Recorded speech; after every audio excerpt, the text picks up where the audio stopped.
Good afternoon, good evening, good night, good morning, wherever you are in the world. Dan De Castro, let me know where you are watching from. Ruari, great to have you on board again today, Ruari. I'm excited too. I've got a lot of exciting things to tell you about, as I'm sure. Freya there, yes, I apologize for the slight delay. Jean saying John is always late. I don't know about that. Sometimes, but not always. Let's go with most of the time, shall we? Let's have a compromise. Hooray, says John NYCMC. Are you in? Or NNYMC, whatever that is. Hey, Silky, exciting day of tennis, Kaz. Yeah, I couldn't agree more. I actually wrote, hi, Gary from North Florida near Jacksonville. Nice to have you on board once again. A new member, of course. Hey, George, from a grey London. Yeah, nice. Yeah, it's pretty grey here in Germany too. Cool. I can see, obviously, some of you mentioning some of the matches that took place, some of the matches that are on the horizon. We will be getting to that. Absolutely. And I'm actually going to start with answering Hayder's question. Nice to have you on board, Hayder. Thoughts on Nadal, Shapo? Well, actually, I'm going to be coming to that in a large, obviously, Nadal, Mannarino section that I'll be kicking off with. There was one other thing I wanted to talk about. Yeah, exciting day of tennis. I wrote in the chat at the beginning, like, I felt as though this was the day the Australian Open, at least on the men's side, took off. And yet, all straight sets. Do I have a slightly blurry through the night kind of misinformation regarding how exciting it was? Because maybe it's just two matches that really got me going. And we're going to start off with one of those two matches, which was Nadal against Mannarino. For those of you that don't know, Nadal won in straight sets. And yeah, we're going to just basically look at, to begin with, the tiebreak. But let's even just sort of build up to the tiebreak. What we saw really throughout the first set for the first 12 games was that Nadal was not getting close to Mannarino. He wasn't able to punch through him in the way that I expected him to. Didn't get any break points on the Mannarino serve. Nadal, even I think in his last service game, or maybe in a penultimate one, had a couple of hairy moments on his own serve. But having got through that and at 6-all, I thought it was a unbelievable tiebreak. I don't remember a tiebreak like this at this stage of a slam, but maybe I just don't remember one going this far. And I think Nadal had 7 set points and Mannarino had 4, at least 4. I think it was 4 he had in total. I've actually got the number 16 as well rounded on my notes, because 16 was certainly the magic number. Nadal had 16 aces in the match, I think, which is a record for him. I think his most aces he got in a match last year at the Aussie Open was 15. So he's already overtaken that. And I have mentioned before how I think Nadal is serving better than ever. Not just in terms of aces, but also his second serve speed was particularly high, was over 100 miles an hour. And I did notice that during this tiebreak in particular, I noticed there was a couple of lame second serves that Nadal went for on some of his early set points. By the way, if you didn't know, it was 16-14. 16-14 in this tiebreak. It was just insane. The nerves for people on both sides of the net and the fans must have been shredded, although the players didn't seem that way. So I did notice Nadal goes 3-love down, by the way, early on in the tiebreak. And you're thinking 3-love, that's a pretty good lead for Mannarino. And I think there would have been some regrets from Nadal's side if he was to lose the tiebreak. Not so much during the nervous, tight moments like here at 9-8 or later on in the tiebreak. But I think he would have regretted how timid he was during those first 3 points. I also noticed, I think on his first set point, it may have been his second one.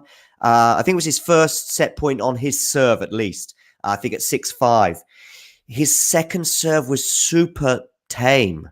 And I think, again, he may have regretted that, because that then let Mannarino back in. And in fact, when Mannarino got back into the tiebreak, there was a nice little skip from him at one point, which will come to Mannarino's skipping, if you like, and his energy that did eventually drain and go from him for obvious reasons.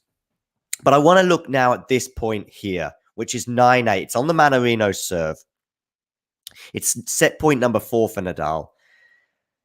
And we can see here from this shot, that can you believe what happens next? So basically, Nadal is in huge trouble here. He's just going to get a hopeful lofted shot that does eventually get back in play. But it's basically they're ready for what looks like a smash for Mannarino. And you can hear the crowd dead silent. Then this sort of lofted, hopeful, let's stay in the point shot from Nadal actually goes over Mannarino's head. You're thinking, is it going out? Is it going out? It lands basically on the line. The crowd react immediately to this, going, oh my goodness, Nadal might well win the point from here because it actually lands in the line and Mannarino just sort of gets it back in play. But then what happens a couple of shots later is Mannarino now, from being in a really difficult position, does an unbelievable shot because now Mannarino's on the back foot. It lands on the baseline here. He gets it back in play. Nadal hits it back. Nadal gets another chance where he should be really winning the point and he's putting it down the line, but he doesn't quite get enough venom on it. And Mannarino here shoots cross court and it bounces just on the line there. Unbelievable. And it ends up being 9-all. And Nadal just can't believe it. Next point to analyze, though, is this one here.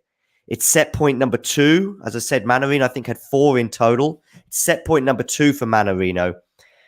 It's on the Nadal serve, but Mannarino is kind of in charge for most of this point, I would argue, and none more so than this moment here.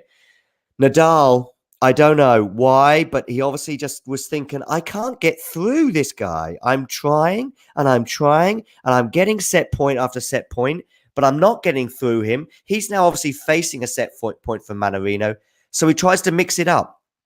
We started seeing a lot more slices from Nadal, and I do think that as the match played on, the slices were troubling Mannarino. We saw him many times hitting the ball into the net, and he started using the slices a lot during this tiebreak. But at 12-11, Mannarino, he goes for the drop shot, Nadal. And as you can see from this moment here, it's a terrible drop shot. It goes in too deep on the court. It clears the net with, it just doesn't bounce low enough. And not only that, it's bouncing high and it's just perfectly set up for Mannarino to go down the line here. He goes down the line here with a decent amount of pace. He's won the point. He's won the set. And who knows how the rest of the match would have panned out. He doesn't go down the line. He goes cross court. And what happens next? Nadal does what Nadal does. Nadal kind of reads it. I mean, he didn't really have a lot of choices. You can see from the previous position. Nadal reads it, gets his backhand on it. And I have to say, this ball now is in the air. And as I'm watching it on my 2D screen, maybe it was very different when would have been very different if you were actually in the stadium. Let me know, by the way, in the live chat if you were at Melbourne Park yesterday, whether that be for the Nadal match or any other one. But unbelievable. Unbelievable. Nadal kind of reads it, but not only reads it. And when the ball is here, like I say, I was thinking, I don't know where this is going. I wasn't even sure if it was going to go long.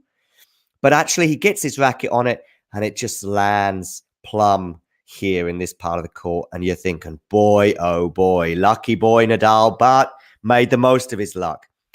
Last point I want to talk about in the tiebreak was the deciding point. But again, I mean, it was an epic tiebreak with some epic points, and none more so than this one that won the set tiebreak for Nadal, as you can see on set point number 7 there. But my point is this. Can you imagine any player in the world, even Rafa Nadal, can you imagine them winning the point, from this shot that you can see here on the screen? I mean, he is on the stretch. I can't even believe he managed to get his racket on it and get it back in play. Not only did he get his racket on it, not only did he get back in play, we then see this moment, which is the next shot. So he gets it back in.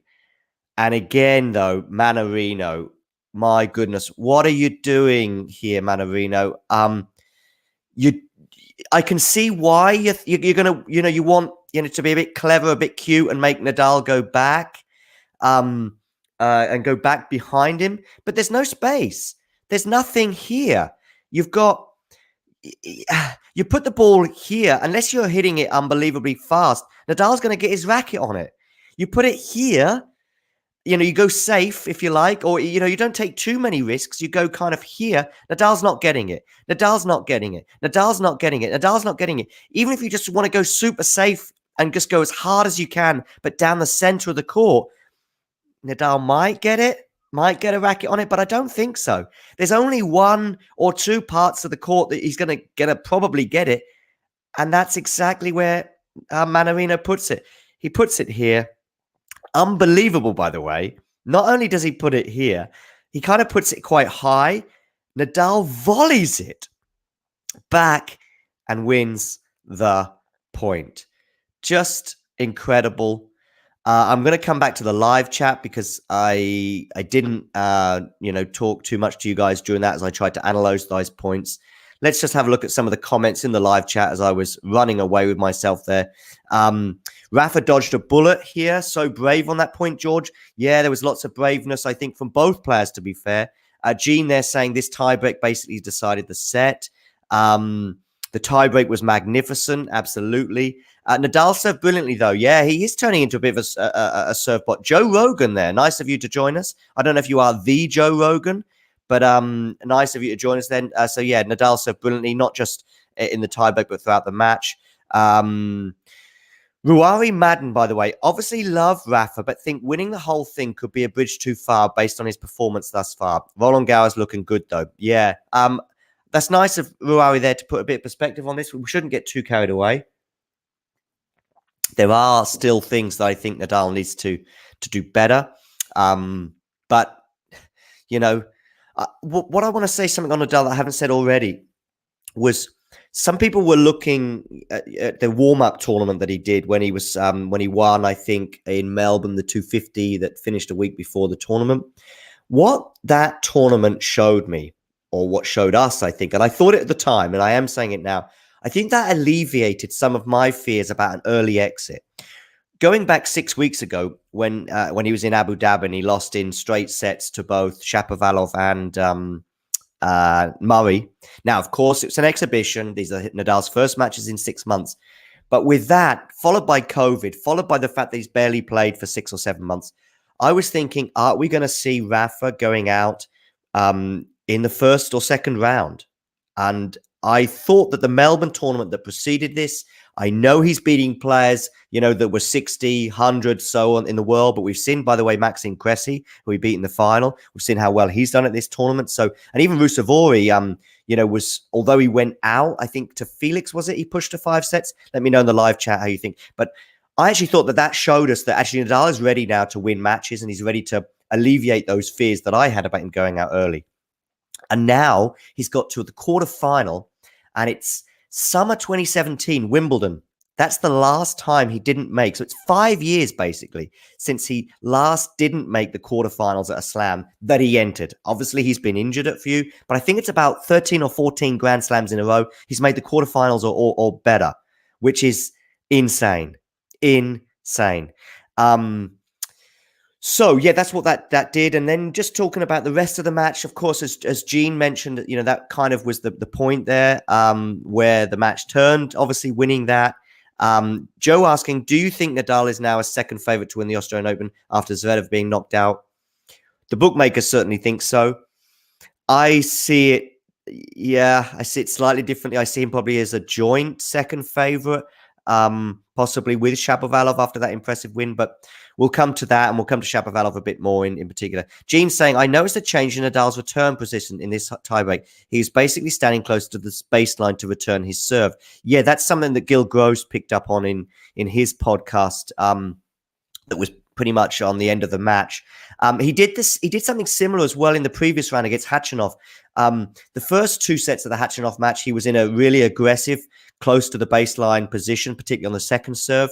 He then went deep for the third set, lost the third set, and came back in for the fourth, won the fourth set. Similar here in that he was actually probably a bit too deep, and he wasn't. Every first serve from Mannarino throughout the first set, I was thinking, there's no way Nadal wins this point, and I think he rarely did, if ever. So yeah, would be nice for the Rui. Would be nice to see Mannarino keep up the momentum, have a good year. Yeah, let's talk about Mannarino a little bit. Actually, I think the matches that he had before finally started to catch up with him, particularly in sets 2 and 3, I do think that was a huge momentum swing. Despite the fact it was obviously mammoth the tiebreak, there were some similarities with the tiebreak that Nadal had against Berrettini in the US Open semi-final of 2019. I think Nadal may have been 5-2 down in that tiebreak, and ultimately prevailing, I think, maybe 8-6, 9-7, something like that. And it was an epic tiebreak. And then, as we often see with particularly the big three, but the favorite, when they win a super tight, narrow first set, we saw it with Zverev in the first round as well. When they win a tight, tiebreak, the momentum that you kind of feel as though you're the underdog, you've got to win that tiebreak really to give yourself a chance of winning the match. And then, of course, Mannarino, in terms of the matches he'd had before, some epic matches against Karatsev. Okay, it wasn't epic against Hurkacz, but, coming through Herbert as well, I think. So I think the time on court, I think we saw a stat at one point that basically Nadal had spent about total at the end of the match about 10 hours on court, whereas Mannarino had been on court for about 15 hours. That's a big difference. And we saw Mannarino struggling with groin, knee as well at times. These are kind of things that really are fatigue related. And I think that did eventually catch up with Mannarino. And even that tiebreak, which was almost half an hour, I think it was 28 minutes, 40 seconds. Just insane. So that caught up with him. Nadal is through. Is there anything else I have to say on Nadal? I don't think so. I've pretty much done with him. Next up, Shapovalov. Wow. This, to me, is a surprise. I now have to say, I had Zverev winning the tournament, so you can see that that's it. What is it true Nadal's foot is sore? Sorry, just quickly address that one, Meg's Carpentry. I did see some worrying things, perhaps is the word. There was some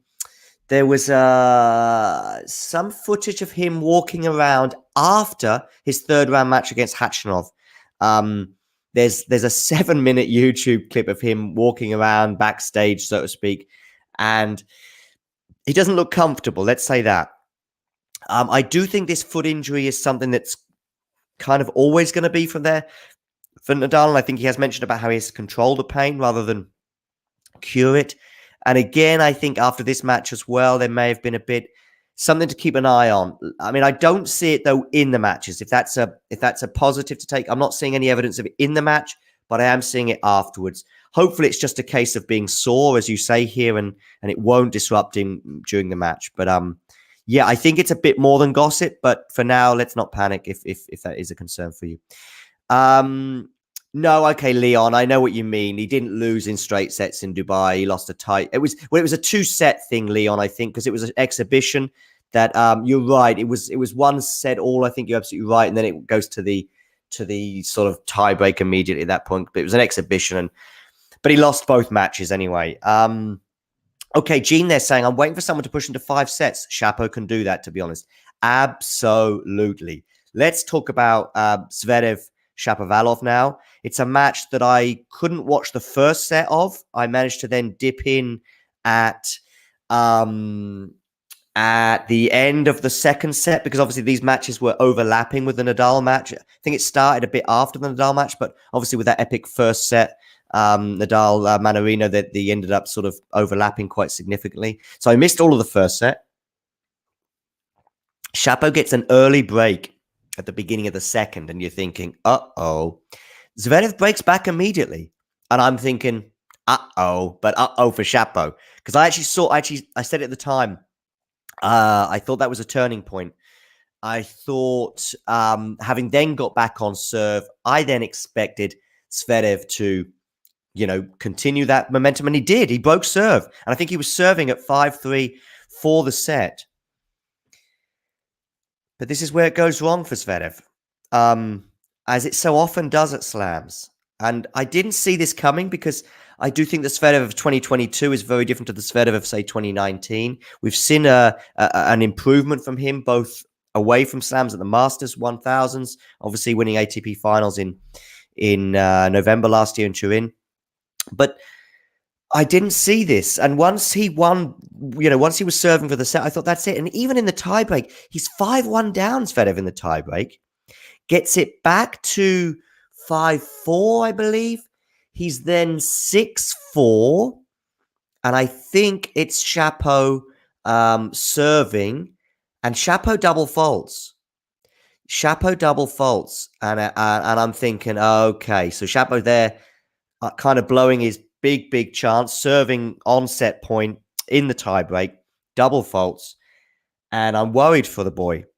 But Zverev shanks a shot that basically costs him this set. 7-6. And I don't know if it was a pattern throughout the match, but certainly in that third set, Zverev looked passive is the word I used. I think I put it on Twitter. Zverev was so passive during that third set. It was almost like he'd given up the ghost. And yeah, I don't know. That's a concern now for Zverev. Yeah, Zverev is still to beat top 10 players in Grand Slams. Exactly. And that's too much now. At his age, I know he's not, he's not an experienced player. He's not in his late 20s, early 30s, but come on. You've got to do better than that. And also his record against top 20 is also terrible in 5-setters, but I think in general, Alcantara. Nice to have you on board, by the way. Make sure, by the way, anyone out there, click like. Most of them, I'm sure we already subscribed, but definitely subscribe to the channel. Become a member as well to get some extra benefits and enjoy more of this. Not just the Silk Reports, obviously, that are coming in daily at the moment during the slams. 3 p.m. GMT, 4 p.m. CET, 5 p.m. South Africa, and everybody else can do the maths where you are in the world. Yeah, Jamie Delgado there, obviously, he's Chapo's coach. I think that's a nice point there from Gene. I saw a few shots of him. I actually remember Delgado playing.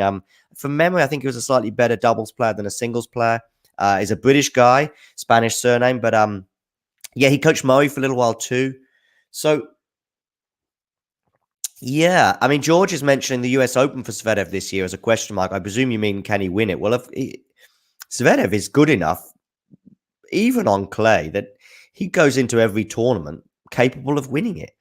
The problem that he has is in these slams, 5 sets, obviously 3 sets to win it. There's something now. This is too much. There's too much of a pattern here. There's too much evidence. If it happens for a year or two, or it happens 3 or 4 times, but those matches, I think you said like 4 in 20, is it something like that? And 0. Four times against top 20 players and 0 against top 10. That's just not good enough for a player who's number 3 in the world right now, and justifiably number 3 in the world, I would say. And I didn't see this coming. I'm not saying I wrote Shapovalov off. Shapovalov off. Do you like that? But I just didn't see this result coming. Let's have a quick deep dive into the stats, and then we'll move on to see kind of where it went wrong for Zverev. I kind of didn't really see any obvious things. I think there was quite a few double faults from both players, but Zverev in particular, I think it was about 11, was it, in the end? I remember it being 10, yeah. But I tell you what I think is the most striking statistic from both players, but particularly Zverev, is this. The 3 aces on both sides. It's not that many.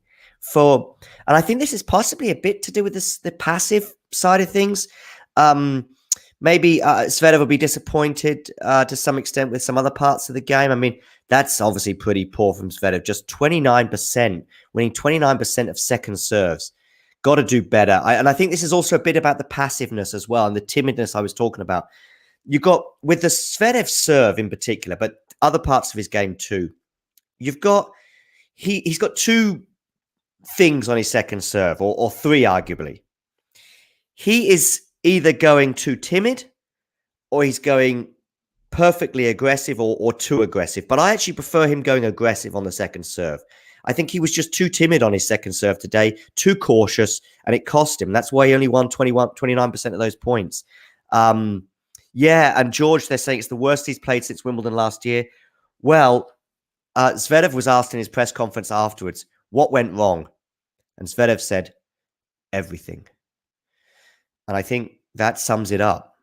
I think that sums it up. But I do think Zverev has to take some responsibility for that. I'm sure he does. He kind of wears his heart on his sleeve, particularly when he loses, I think. Um, and yeah, everything did go wrong. But I just want to just emphasize a bit more this point about the passiveness, and so the second serve there, he's got to be more aggressive. I like it. I don't mind the double fault count. I don't. I know he's a bit of a double fault person, but if he's doing 11 double faults in a match, I don't mind it if he's being super aggressive on that second serve. That's how it is. You take a chance. It's you're gonna do double faults when you go big on your first serve. You go big on your second. That's fine. The problem is when he's timid on his second serve. That's my issue. When he was timid in all parts of his game today. So if you say what went wrong for him, everything, which parts of your game were you timid in? Everything too. I think that sums us up. Let's have a quick point though on Shapo. I think this is a mightily impressive win. I mean, straight sets.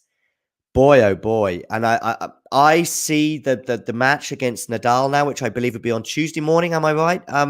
Guys, let me know if I'm wrong. I think it's going to be Tuesday at some point anyway. I see it as 50-50. I really do. I see it's 50-50 for a couple of reasons. Nadal's obviously got the experience. Shapovalov has never been in a Grand Slam final. I think he's only been in one semi-final. That was Wimbledon last year. And Shapovalov, by the way, if he doesn't win Wimbledon, I will be surprised one day. Obviously, he's a junior champion.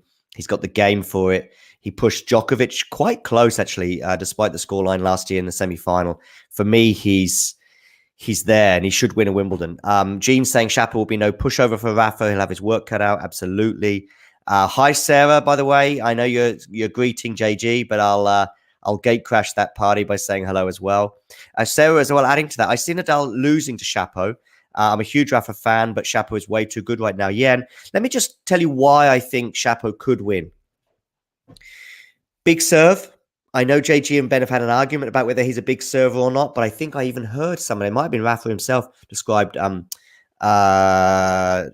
as a big server. I see him as a big server. And so I think these are the kind of players that cause Nadal trouble. Also, there's a lot more evidence. Backhand. When that backhand is firing, and I know it's not always a backhand down the line, but it is a one-handed backhand. And when it's on fire, is it the best? It's the best one-handed backhand in the game now, I would say. When it's on fire.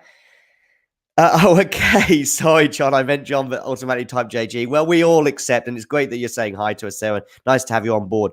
Yeah, so Andy, I'm just going into my thoughts on Rafa Shapo right now. I see it being 50-50, and because he has the weapons that we know Nadal can struggle with. Big serve, unbelievable backhand, and there's also more. There's one final element. He does beat Nadal from time to time. Was it Montreal 2017? That was sort of a big win, if you like, for Shapovalov in his career. I know it was an exhibition, but there was a match just 6 weeks ago that Shapovalov won. And in Rome last year, I think he was I think it was Rome. Yeah, it was Rome. On clay, Shapovalov, I think, won the first set. I think he might even have been a break-up in the second. And I think it was 7-5, or was it a tie-break? I think it might have been a tie-break that Nadal won. Basically, 3 unbelievably tight sets on Nadal's preferred surface, even arguably his preferred warm-up tournament. Yeah, Shapo had match points in Rome. Thank you. Game to love. Yeah, Rafa is nervous as he gets older there, Michael. I think you've got a good point there. I think he's not quite as clutch as he used to be. He probably realizes that his chances are getting less, and as he realizes that, I think he is becoming a bit tighter. Just one positive thing regarding his tightness, I do see him being a bit less tight at this tournament so far when he's serving matches out. We saw it as being a bit of an issue before the tournament, but he has talked about every match being a bonus for him, if you like, and I do think he was pretty clutch during the tiebreak. I know he missed out on a few set points, but he was still calm, if you like. So yeah, let me know in the chat. I can see lots of you saying that it'll be tight between Shapo and Rafa, but no one's sticking their neck on the line and saying who they think will win. Sean, do you mind sharing how you remember these facts from the top of the hat? I have horrible memory and wouldn't mind tips on how to improve. To be honest with you, top of your hat. And I like top of your hat. I quite like that. I know what you mean, top of the head, but top of the hat kind of works. Oh, by the way, just a quick reminder: in the GTL derby yesterday between Manchester United and West Ham, Manchester United won. We thrashed West Ham 1-0. Last minute winner, Rashford. Uriel going Rafa winning 5. Tennis fan going Shapo in 4, in my opinion. Yeah, Rafa's going to be 36 this year, Jules. That's a good point. Oh, and just to remind you, well, I'm not as good as maybe you think. I do make tiny errors, as the people in the chat are very quick to remind me of. And I think there's other people out there, especially in the chat, that are even better on the stats than me. But yeah, I do remember that matches, and I think it's 50-50. And I think there's a lot of, if you're a Shapo fan, and that's just what I mean by this being 50-50. I think you can make a strong argument, evidence-based, for both players to win or both players to lose. And I wouldn't be able to answer or disagree with all of that. You know, if you think Shapo's going to win, you can very easily tell me why. If you think Rafa's going to win, you can very easily tell me why. Just finally, why do I think Rafa could win? Because I've already mentioned why I think Shapo could win. It's quarterfinals. It's Grand Slam time. This is not exactly new territory for Shapovalov, but kind of new territory. So, you know, we've seen obviously him in a semi-final before, but this is another year on, and Shapo should be pushing on from here.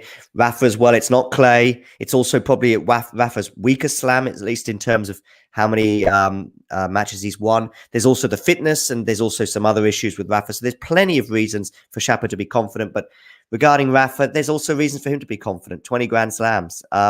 Maybe Shapo takes over from Thiem's former place in the top 5 this year. Yes, Gary, he might. And he might also be the guy who takes over from Thiem in terms of the person to slay Rafa. We saw how Thiem was getting closer and closer to Rafa and basically overtook him, certainly on a hard court, in terms of who's going to win. Okay, I think we've done enough on those 2 matches. Let's just touch on someone that we've not mentioned so far, which is Gael Monfils. Monfils winning again.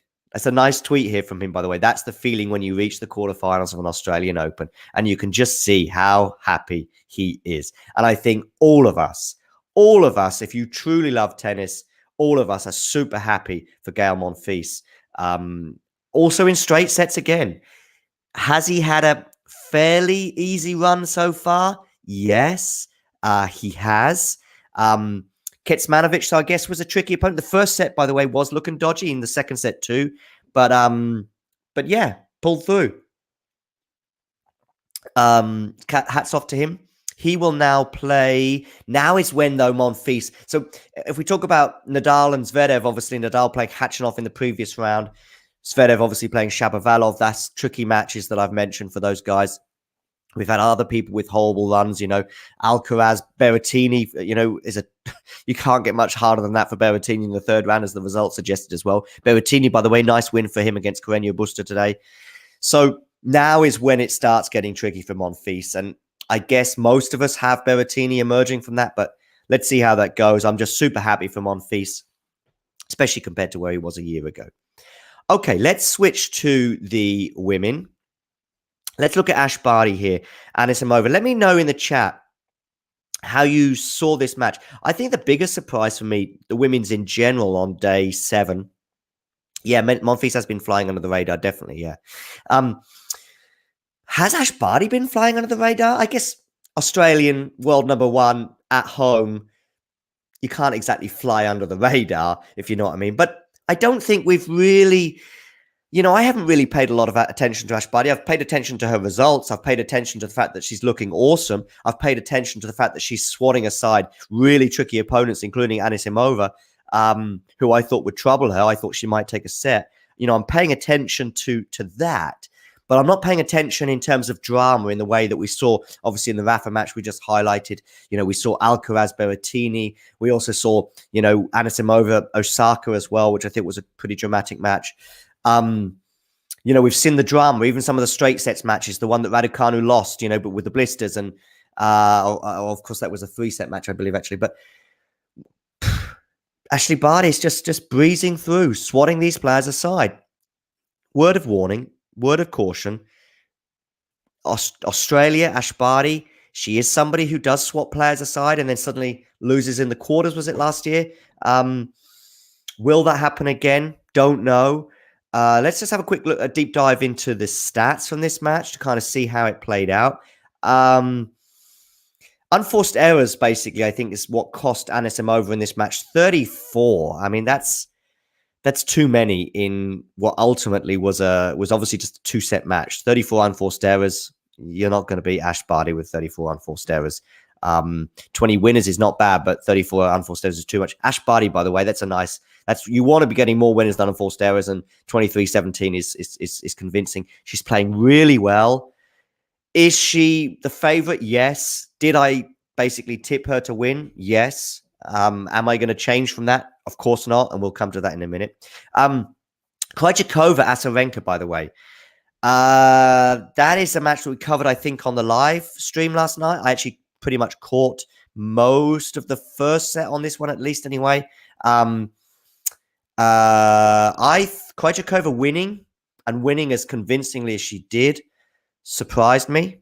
Surprised me in terms of I actually thought Azarenka might win the match. Surprised me at how comfortable it was. And Krejcikova is someone who, I've got to confess, she won the French Open last year, kind of a surprise. I was super happy for her, especially as we all know the story with her being from the Czech Republic. The story with her and Jana Novotná, by the way, I really suggest you look into both that story, but also who Jana Novotná was. I won't go too much into it, but I would like to do a podcast someday on Jana Novotná, and but that's for another day. We'll come to that for sure then. But sticking to Krejcikova and her win, I want to confess something, that when she won the French Open last year, and seeing how the next 6 months went, okay, we know this unbelievable stat now that she's made the 4th round, I think, or further at all the slams, and she's a consistent player on all surfaces. I guess I got it wrong with Krejcikova. Irrespective of what happens with the rest of her in this tournament, I thought that, not flash in the pan, that would be too much, but I thought that Krejcikova winning the French Open, that might be it. I know she's young. I know she's a good player, but there's so many good players in the women's game. I didn't necessarily think that she would be repeating those performances on the hard courts. I know she did quite well at the US Open, but I think she was a bit lucky against Muguruza last year. I see Muguruza as being a better player generally than Krejcikova, especially on hard courts. Muguruza goes out in the second round. Doesn't look like my argument is particularly strong. Krejcikova crushes Azarenka, is now in the quarterfinals. My argument is almost dead, if I'm honest, and I have to hold my hands up, and I think I've got it wrong. I think I should probably reassess, or at least reevaluate. I saw Krejcikova as being a 1 Grand Slam winner. Let me know in the chat. I'm going to stick with that prediction of her just winning 1 Grand Slam in her career, but I'm kind of just sticking with it because I said it, and I'm just going to stick with it and hope, if you like, that my prediction comes true. But yeah, you were so disappointed by Azarenka. Yeah, she did seem flat, Gene. Yeah, I don't really know what else to say. I just, Krejcikova could definitely give Barty trouble in the next round, Gene. That's obvious, I think. I still see Barty winning it, but we'll come to that later. Keys Badosa. Let's touch on that because that is another match that I dipped into at various points. I think some people looked at Badosa's victory in the previous round against, I think it was a Kostyuk in the previous round. She won in 3 sets. Badosa looked awesome in the first 2 matches. None more so than in the first round, by the way. Absolutely awesome. I think the first round was 6-love, 6-4. Second round was another straight sets win. She then comes up against Kostyuk in round 3. And I saw some problems, let's say. She didn't seem to be enjoying the occasion. She didn't seem to be comfortable. She seemed to have the world on her shoulders. She eventually won that match, which was impressive, I guess. But I saw generally that match as being a negative and gave me reasons for thinking that she won't win this tournament. And by the way, somebody's saying Badosa looked gassed out. Maybe she did. But there's no reason why she should. I mean, this is the beginning of the season. She's a young player on tour. She straight sets, 3 sets. I think the weight of the expectation, perhaps, because there is expectation on her right now. Maybe she felt the expectation of the year end world number 1 prediction from Ben. Maybe that somehow seeped through to her because she seemed to be carrying the world on her shoulders. So yeah, I don't know. I think it's a bit of a blip, let's say, for Badosa. I mean, it's way too early in her career. She's already shown plenty of good things. I still think she is a potential world number 1, whether that be this year or another year. She went from Sydney straight to the Australian Open. She had problems with the fitness. Yes, that is true. She had a leg. I know she had a leg injury, but actually, the leg injuries seemed to be troubling her more in the comfortable straight sets wins than it did in rounds 3 and 4 when things got more difficult. Maybe I'm wrong. I don't know if she mentioned anything in her press conference afterwards. I haven't managed to catch up with her, but I don't see that as being a fitness issue. But maybe I'm wrong on that. Ivan, by the way, thanks for the compliment there. Love the Silk Report. I'm loving it too. And if I'm loving it, I hope you are too. And that's great to hear. Yeah, Keys played much better. That's it. I think she handled the occasion. I think she handled it better. And that's all I've got to say on that. I'm going to conclude on or at least regarding these matches yesterday on Pegula and Sakkari. It's actually a match I didn't see, unfortunately, but I'm kind of a bit sad because Sakkari is someone who, again, carrying the world on their shoulders well. She seems to be quite free generally until it gets really to the deep end, if you like. This fourth line is not exactly the deep end, so I did expect her to win this match anyway, and for her to lose. And I think probably, I mean, losing to Love in the tiebreak must have really been crushing for her, and probably was. And somebody saying Sakkari was awful. Yeah, that's what happens with Sakkari sometimes. Okay, Jean said to Pegula to beat Sakkari. Well done, Jean. Nice. But Jean, by the way, also said Monfils is definitely going to win the Australian Open. So let's keep cool for now. Okay, so yeah, I was really sad for Sakkari, and I think those semi-final defeats last year, and the reason why I want Sakkari to win a Grand Slam at least one day is I think that she would really suffer from it. Almost a bit like Ivan Isavic. I was desperate for him to win that Wimbledon that year in, I think, 2003, just because I think if Ivan Isavic had never won a slam and particularly never won Wimbledon, I think he would have carried it for the rest of his life. And I feel with Sakkari the same. Those semi-final defeats last year, if you watch her press conferences afterwards, especially the US Open defeat, I think, which was to Raducanu, was it? The semi-final last year. She really took it badly. And I hope that one day... listen, Sakkari, I think... maybe needs a fresh voice to freshen things up. And when I say a voice, you know, she's got a British coach who may have taken her as far as he can.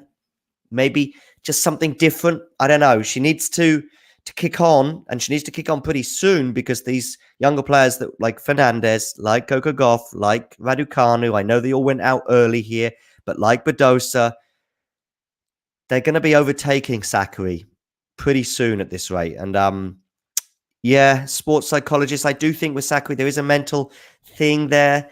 Like I say, it's a voice. And Swanchek, by the way, she didn't play yesterday, but she's somebody who's quite strong mentally. She actually did, at least for the year of 2020, and I think she still does. I think she has a permanent sports psychologist with her. Maybe not in Australia, but certainly through the European tournaments. She actually has a member of her team who's a sports psychologist. And Swanchek has won a Grand Slam. So what does that tell you? Maybe that's something that Sakkari could think about. But who knows? Gene, they're saying that Sakkari's forehand is too loopy. Yeah, maybe. Nadal is the only one who can rely on a loopy forehand. Yeah, pretty much. 2001 for Ivan Isavic? Yeah, could have been. Yeah. See, there you go, Adamola. I'm not always perfect on the stats. It could have been 2001. I wasn't sure. 2001, 2003. Yeah, maybe Federer won in 2003. Was that his first win? Yeah, I'm not sure. But anyway, whatever. So let's get to my next tab, which is what is to come on Game to Love. By the way, fire in some questions now. I asked you to tweet me. I didn't get any tweets with questions in the last 24 hours. So fire me with some questions in the live chat, and I'll come to them shortly. But let's have a quick look at tomorrow morning. Taylor Fritz, Tsitsipas. How do you see that going? I just have Tsitsipas, but not with any great deal of confidence or conviction. That'll be on Game to Love tomorrow morning. I think it's 8 a.m. UK time, 9 p.m. Central European time, 10 p.m. in Athens, 10 a.m. Athens, 10 a.m. in South Africa, Gene. So, yeah, and as I say, the rest of you can do the maths. Also, Sabalenka's match against Kanepi. Will she be hitting double figures on the double faults? Double fault, double figure, Sabalenka. I think it's a nice fourth round in a way for Sabalenka. I think it's a chance for her to get out of this double fault thing. And yeah, I've become a Sabalenka fan. I have nothing against Kanepi, but yeah, I hope she can do it. I will come to your questions in a second. But before I do, I'm just going to mention that on the community option on the Game to Love YouTube channel, we have got this. Go to YouTube, go to Game to Love. You're going to see an opportunity to vote in these polls that are certainly online for a few more hours yet. Anyway, it looks like they went up 1 hour ago, and they'll be on for a few more hours. Anyway, so I'm actually going to vote for this live on air. I went for Barty at the beginning of the tournament, and I see no reason for changing that, as do 56% of the rest of you. Halep 16. That seems to be about right to me. Maybe that's a bit too strong on Barty, 56%. But yeah, I had Barty at the beginning of the tournament. Boring Ben too. It's not exactly sticking my neck on the line, but yeah, I've seen nothing for me to change my mind on that one. Definitely get out there. Go to the community option on the Game to Love channel on YouTube and get voting, ladies and gentlemen. Yeah, so Halep at 16%, Swiatek. Well, one of Halep, Swiatek, or Krejcikova, you would imagine, will get to the final. Let's see. But yeah, so let's see how that goes. On the men's side, got a few more votes there. Medvedev, Nadal, Monfils, Tsitsipas, other. I guess in the other, Berrettini, I would probably have. I went for Zverev at the beginning of the tournament. Confession time. So that's obviously up in smoke. I would probably put Medvedev now as a comfortable favorite. On that side of the draw, I guess at least in terms of ranking and pedigree, Tsitsipas is the second favorite, but there's doubts about form and fitness. I think form as well with Tsitsipas. It's not just fitness, because I think we saw elements of Tsitsipas in the second half of last season that were fitness related, but also form. Going out, I think, in the first round at Wimbledon. So pretty much from the set 3 at the French Open onwards, he goes out in the first round at Wimbledon. He goes out to Alcaraz in 5 sets at the US Open, but that was coming, really, after, obviously, the 5-set match against Murray previous to that. That result was coming. Didn't really pull up any trees for the rest of the season. I know he had an on-off period with his injury, and obviously the elbow thing in particular. Hasn't looked convincing this tournament thus far. Didn't look convincing in the ATP Cup, but still there. He could beat Taylor Fritz, and that might just give him the momentum that he needs. That he'll need a bit more than momentum, though, to overcome probably Medvedev in the semi-finals. On the other half of the draw, of course, we've got Nadal, Monfils, Berrettini, and who am I missing? So it's Nadal against Shapovalov. Yeah, so Nadal, Shapovalov, Monfils, Berrettini. I think from those 4 in that half, I put Monfils as the outsider. Obviously, Gene thinks Monfils is going to win the tournament. So, but Monfils is the outsider for me. And then it's really those 3. Berrettini's probably got the slightly easier quarterfinal. So maybe I would put him as the favorite to get to the final. But really, you could argue for any one of those 3. Shapovalov, because he's got the tools and the capabilities to beat Nadal. Nadal, because he's Nadal, could easily get to the final. So as a result, I guess it's a bit boring and a bit obvious, but I've got to switch and go for Medvedev. Yeah, 51% say Medvedev. I'm kind of surprised that there's not a bit more going from 8% than other. Are there any comments that are reasonable that we could have a look at here? Obviously, you've got the Game to Love giveaway. Make sure you get into enter that. There's just 7 days, I think, left on that giveaway, by the way. So yeah, get voting. I would probably say that the other category, which obviously has Shapovalov and Berrettini in it, I think really, others should be a lot stronger than 8%. Let me know what you think in the live chat. I'm going to come back to you right now. Let me know what you think about my boring predictions, by the way, going for Medvedev and Barty at this stage. Let me see if there's any questions. Mons Feast, his fitness is a concern, correct? Maybe from an age perspective, but I've not seen anything that suggests that his fitness. I mean, we've been winning in straight sets, so that's cool. I'm just going to scroll back now and have a look at some questions that I've probably missed. Who would give Barty the most trouble? Swiatek, Halep, or someone else? I think Swiatek. I know Halep has probably got slightly more pedigree, especially on a hard court. But I think Swiatek, in terms of mentality, I think could be the most difficult one there. Yeah, that's how I see it. I'm just going to go back to the screen with yesterday's results on it, just so you can have a quick reminder how they went. All straight sets, shocking, and yet the men's side in particular was dramatic. So I go for Swiatek for no other reason than I just think she's a very, very good player. And I think the thing with Swiatek is we just don't really know if she's got the hard court game. Well, it's looking good so far. Halep has the pedigree, though, so I understand if you went for Halep, and obviously that's tight between those two. Gene's saying Halep is looking very good.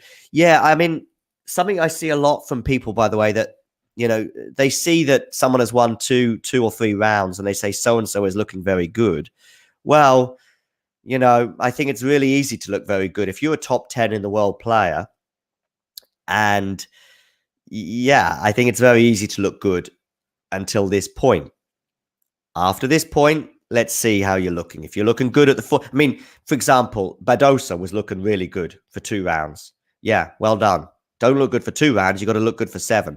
And I don't take too much from, and it's like Nadal in a way, first couple of rounds. Now I'm feeling a bit more confident about him. I still think this quarterfinal will be a big hurdle for him, especially as he hasn't been past the quarterfinals at the Australian Open since 2019 when he got to the final.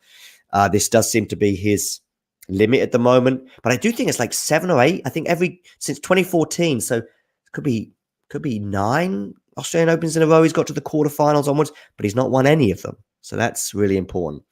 Your thoughts on Monfils Berrettini? Berrettini to win. Yeah, other than the fact I just think he's a better player at a better time. Halep has 3-1 head-to-head against Barty. That's interesting. Yeah, so she may well cause Barty problems too. I think both would cause problems, to be honest. I think Berrettini, I just think he's a better player at a better age. Probably, I mean, Monfils, you could say, you could say Monfils looks good, but when you saw Djokovic come out, if you like, of the tournament, get deported, it was there for Monfils to get to the quarterfinals, really. And it was always going to be about, for Monfils, it was always going to be about how's he doing after the quarterfinals. And now we're going to see. And I just see Berrettini is playing better against better opponents. I mean, beating Carreño Busta in straight sets. So Berrettini has already beaten definitely 2 players, in my opinion, that are better, much better than anything Monfils has faced already. I love Monfils. There's very little, if most of you probably know I'm a Nadal fan, but if you said to me right now, Nadal is not winning this tournament, who would you like to see win it? Every day of the week, Monfils. And I'm sure so many of you out there would love to see Monfils at this stage of his career. There's not going to be too many more chances for him to win a Grand Slam, you wouldn't think. So I would love it. But I haven't seen any evidence so far that suggests that Monfils is going to win this Grand Slam. And talking of the Berrettini situation, Berrettini has been Alcaraz, who was the favourite. I think a shoo-in to win at least one Grand Slam, but probably many. I really think he's a world number 1 in the making. And Berrettini beat him in 5 sets, 5 super tough sets, but he won, obviously on the super tiebreak. He's just beaten Carreño Busta in straight sets. Monfils hasn't played anyone of that level, in my opinion. So that's why I have Berrettini to win. And then I think it'll be a nice semi-final, whoever he comes up against, whether it be Shapo or Nadal. Another superb stream. Thank you, Adamola, for that. What else we've got? My heart wants Iga and Nadal in the finals. Yeah, I would love that too. Be very surprised if Medvedev doesn't make the final. That's, Gene, yeah. Your thoughts on Monfils Berrettini? Yeah, I've just addressed that. Monfils, don't think there's any concerns with his fitness, but let me know in the live chat if I've missed something there. Nadal, yeah, is a chance because Nadal is Nadal. As I said, that's great. Felix, yeah, that's someone we haven't really mentioned in this pod. Cilic won't hurt him. Yeah, I think Felix should get to the semis. So it's Felix against Cilic, is it? And who's Medvedev playing, by the way? Let me know. I think Medvedev will probably play Felix in the quarters if I'm right. Let me know if I'm wrong on that. In tiebreaks, Berrettini is the most. Yeah, he is. He's unbelievable in tiebreaks, and I think it's a good feather to the cap, and will give you a chance of winning tournaments, winning slams. Do I think Novak will play in the French Open? Yes. Yeah, but not sure. Do I think he'll get vaccinated? No, probably not. Do I think that might not matter by then? Maybe not. Let's talk about it probably a bit closer to the tournament. So Medvedev is playing Cressy, exactly. Cressy, by the way, I don't know if anyone's seen his press conference from a day or so ago. Cressy said he thinks he has the game to hurt anyone. Yeah, certainly trouble. Let's say trouble anyone. But Cressy also said, I think he was asked whether he thinks he'll make the top 10. He said, I think I can make top 1. I think I can be world number 1, which is a hell of a thing to say. Obviously, the big thing with Cressy is the serve volley. But he is coming up against Medvedev. This is, again, a different level. But, it's great. He's obviously in great form. I think also shows, by the way, that actually that pre-tournament, when we saw Nadal winning that, and everyone, including me, was going, okay, so Marvin, Cressy says he's going to number 1 in the world. Yeah, exactly, yeah. Cressy, yeah, exactly, Gene. So, yeah, but now he's coming up against Medvedev. Yeah, I think that just goes to show just how probably Nadal's level before the tournament was probably a bit better than we thought, given how well Cressy's done. Let me know what you think in the live chat. Let me know if you think Cressy's a little bit too optimistic. He says he thinks he can trouble Medvedev. Maybe he can, but I'm not sure if he'll end up beating him. I think that's highly unlikely. Sinner versus de Minaur crowd thoughts. Yeah, Sinner, if he handles the crowd and handles the occasion, should prevail. He's a better player than de Minaur. I know de Minaur's done well to get to this stage, but yeah, this could be a thing with Sinner. If Sinner loses, it's not. I don't think it's a good loss. Put it that way, because he should be beating de Minaur. He's a better player. The only thing, as I say, that could prevent him is a kind of a mental thing, especially with the crowd. How far do I think Sinner will go? I think he can make the semis. I think he can beat. I think it'll be Tsitsipas potentially in the quarters. Tsitsipas or Fritz. So yeah, hey Silky, what a great win for Man U. Typical, wasn't it? Snehel, it was typical 10 years ago under Ferguson. I'm not sure if it's so typical nowadays. But anyway, it's great to win, obviously. Cressy looks a bit overconfident. Yeah, when it comes to this confidence with Cressy, I think it's one of 2 or 3 things. I think it's either it's genuine and he genuinely believes it, and he's right to have that conviction, or he genuinely believes it and he's naive to believe it or think it, or he's faking it. He's faking it and he's actually got more doubts. I don't know which one of the 3, because we do see sometimes people projecting a confidence almost in the hope that they can disrupt or put off their opponent, but they don't genuinely believe it. And I haven't seen anything on court from Cressy, particularly in that final against Nadal 2 weeks ago, 10 days ago, 2 weeks ago. There wasn't anything on court that day that made me think he genuinely does believe it. But hey, let's see how he gets on against Medvedev. Great to have you guys. Thanks for joining. Make sure you click the like button. I don't know how many likes we're on right now, but like and subscribe. If I don't get 100 likes, it throws me. I'm not in a good mood. I need those likes. I need my ego massaged. Like and subscribe, and I'll catch you tomorrow on the Silk Report. Ciao.